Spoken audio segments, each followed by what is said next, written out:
4 வயது சிறுவனை கடித்து குதறிய தெருநாய். சிசிடிவி காட்சி வெளியானதால் பரபரப்பு.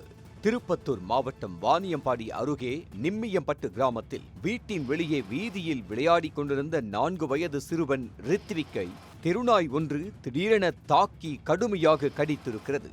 சிறுவனின் கண், காது, கன்னம், கை, கால் உள்ளிட்ட உடலின் பல பகுதிகளில் நாய் கடித்து குதறியதால் வலியால் அலறி துடித்தார். சப்தம் கேட்டு ஓடி வந்த பெற்றோர் மற்றும் அக்கம் பக்கத்தினர் நாயை விரட்டி அடித்து சிறுவனை மீட்டு உடனடியாக வாணியம்பாடி அரசு மருத்துவமனைக்கு கொண்டு சென்று சிகிச்சைக்காக அனுமதித்தனர். இந்த சம்பவம் தொடர்பான சிசிடிவி காட்சிகள் வெளியாகி அதிர்ச்சியை ஏற்படுத்தியுள்ளன.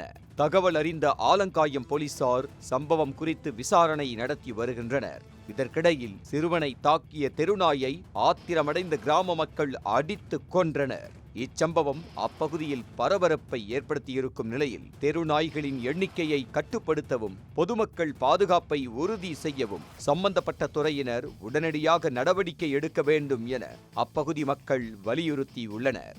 இதேபோல் கடந்த வாரம் திருப்பூர் மாவட்டம் அவிநாசி அருகே ராயர்பாளையத்தைச் சேர்ந்த 4 வயது சிறுவன் ஜஷ்வந்த் என்பவன் தனியார் பனியன் நிறுவன வளாகத்தில் விளையாடிக் கொண்டிருந்த போது 5 தெருநாய்கள் சூழ்ந்து கடித்து குதறியது பெரும் பரபரப்பை ஏற்படுத்தியது.